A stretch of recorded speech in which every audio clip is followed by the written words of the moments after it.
Salve, salve família! Saudações rubro-negras, vamos para mais um vídeo, mais um corte aqui do canal. Vamos acompanhar aqui Mauro César dando a sua opinião a respeito dos jogadores do Flamengo, a respeito desse elenco do Flamengo, depois dessa data FIFA aí com esses jogos que o Flamengo tem feito aí contra o Bragantino, aquela tragédia, contra o Santos aí. Vamos ver aqui, Mauro César meio que dá na canela dos caras, hein? Vamos acompanhar aqui todos os créditos aí ao pessoal do UOL Sport, link abaixo na descrição do vídeo. Galerinha, depois eu gostaria de saber qual é o seu comentário, qual é a sua opinião, que é muito importante aqui para o nosso canal. Você que não é inscrito, antes do vídeo, inscreva-se no canal, ative o sininho das notificações para todos, deixa seu like aí, isso ajuda muito o nosso trabalho. Feito tudo isso, vamos ao vídeo.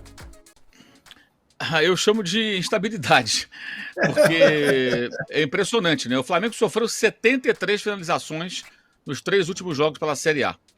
Isso dá mais de 24 por jogo. E finalizou 31 vezes, só 8 certas, né? Aí é curioso, sofreu 6 gols, mas também fez 6, né? E ganhou 4 desses 5 jogos. A derrota foi aquele vexame para o Bragantino. Mas ganhou 4 jogos. É muito curioso isso aí, contando os últimos jogos, né? Agora, se você observar o comportamento do Flamengo nos jogos de mata-mata, muda completamente. Lá no blog tem os detalhes, não vou ficar lendo os números todos, que fica meio cansativo, mas nos últimos jogos de mata-mata, que foram 2 contra o Fluminense e 1 contra o Racing, os adversários do Flamengo só conseguiram finalizar 8 vezes em média. E nos jogos do Brasileiro, né, contando os jogos do Brasileiro, são 24 finalizações nos últimos 3 jogos em média. É o triplo. É muito evidente que a mobilização é outra, que os jogadores se concentram de outra maneira em partidas de mata-mata. Eles escolhem os jogos.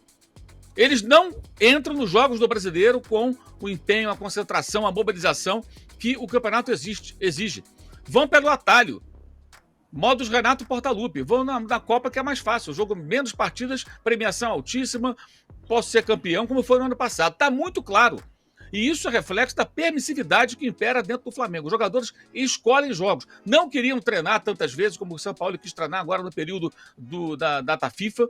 Ele queria fazer mais treinos. Colocaram refletores lá no CT do Flamengo para fazer algumas atividades do fim da tarde, começo da noite. Uma bola parada, né? Uma jogada ensaiada. Não atividades que ele vai esfolar os caras fisicamente, mas fazer alguns ajustes que são necessários, já que ele não teve pré-temporada. E os jogadores não queriam. A partida com o Bragantino foi muito claro ali, a postura do time inadmissível. Ontem também, o Santos, coitado, o Santos era um time sem torcida, desorganizado, o Flamengo trocava passes à vontade, e 2 vezes o Flamengo conseguiu ceder um empate, num jogo que era para ter vencido com facilidade, né? E foi ali 3-2, segurando bola no ataque no final, uma coisa assim, até meio constrangedora pelas circunstâncias, pelo momento do Santos, que não tem nem técnico, né? Agora, foi a 4ª vitória seguida do Flamengo na Vila Belmiro. Isso é outro ponto que é interessante, que é uma mudança, né, na história, onde o Flamengo nunca vencia, venceu só em 2009 pela primeira vez, com o gol do Adriano, no Brasileiro, que foi campeão. E agora são 4 anos seguidos indo na Vila e vencendo. Mas ontem vencendo de uma maneira pouco convincente. Novamente um time pouco competitivo em vários momentos do jogo, de uma forma muito diferente daquilo que você vê contra o Racing, contra o Fluminense.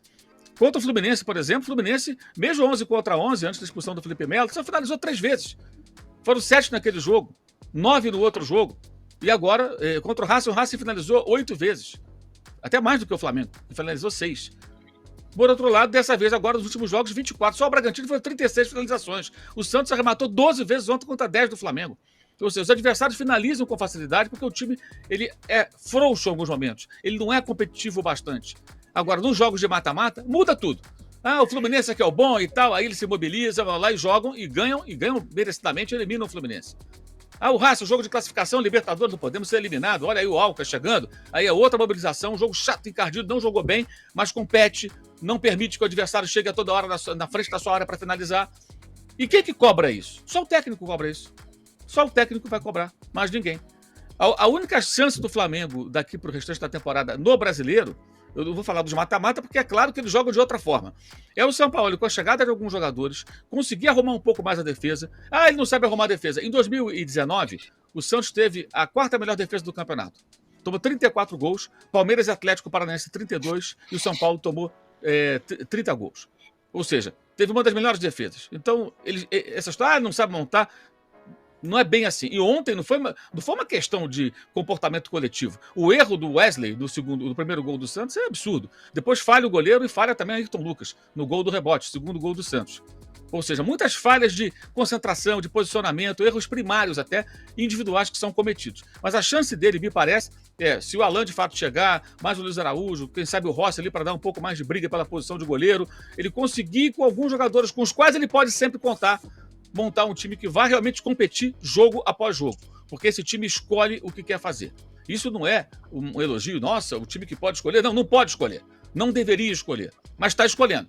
Está escolhendo. E esses números mostram isso. Não é possível uma equipe, em blocos de jogos do brasileiro, sofrer 24 finalizações em média por jogo, 36 numa partida só, e nos jogos de mata-mata, 1/3 disso. Ou seja, muda o quê? Os adversários, tanto o Racing como o Fluminense, não são adversários inferiores a esses últimos. Foi o Grêmio, o Bragantino e esse Santos. Não são inferiores. Por que o Bragantino finaliza tão mais assim? Então é muito claro isso, né? Mas provavelmente nada vai acontecer. O São Paulo vai ter que sozinho resolver esse problema. É uma queda de braço que está muito clara e estabelecida. Os jogadores escolhem os jogos e as competições desse Flamengo, que é um desmando só, não é de hoje. Tinha Mauro César falando tudo e mais um pouco aí, grande Mauro César, aí, grande jornalista, admiro muito o trabalho dele. Mas eu concordo 100% com ele a respeito desses últimos jogos aí, dá muito bem para perceber isso aí. A exemplo daquele jogo contra o Bragantino, com todo respeito ao Bragantino, que mereceu ganhar também, jogou muito bem a equipe toda, foram guerreiros dentro de campo, só que ganhou também porque o Flamengo jogou daquela maneira, né? Jogou de uma forma covarde, de uma forma irreconhecível, de uma forma que a torcida não acredita ter nesse momento, um time que não corria, não ajudava um outro. O próprio Everton Ribeiro falou que um não estava tocando a bola para o outro. Então já deu para ver o que é esse Flamengo no Campeonato Brasileiro. Eu quero que Mauro César esteja errado, porque é inacreditável uma equipe como o Flamengo, com o investimento que tem, com jogadores que tem, escolher campeonato para jogar. Não, cara. Se é carioca, não tem lá esse valor todo, mas tem que ganhar. Tinha que ganhar aquele carioca contra o Fluminense. Se é Libertadores, Campeonato Brasileiro, Copa do Brasil, qualquer campeonato, até jogo de bolinha de gude, de botão, o que for, jogo de dominó, tem Flamengo ali, irmão, você tem que dar o seu máximo. Essa é a real. O Flamengo não pode escolher campeonato para jogar, pô. O investimento é gigantesco. É o maior clube da América, sim, não tem pra onde correr, os antes não gostam de escutar isso aí, mas essa é a realidade. É a maior folha da América, então não tem explicação se isso for verdade. Eu acredito que sim, que Mauro é um cara muito competente, mas como torcedor não quero acreditar de verdade. Galerinha, gostaria de saber qual é a sua opinião, coloque nos comentários abaixo aí. Muito obrigado você que chegou até aqui, muito obrigado pela moral, tamo junto, saudações rubro-negras. Isso aqui é Flamengo sempre, hein? Até a próxima.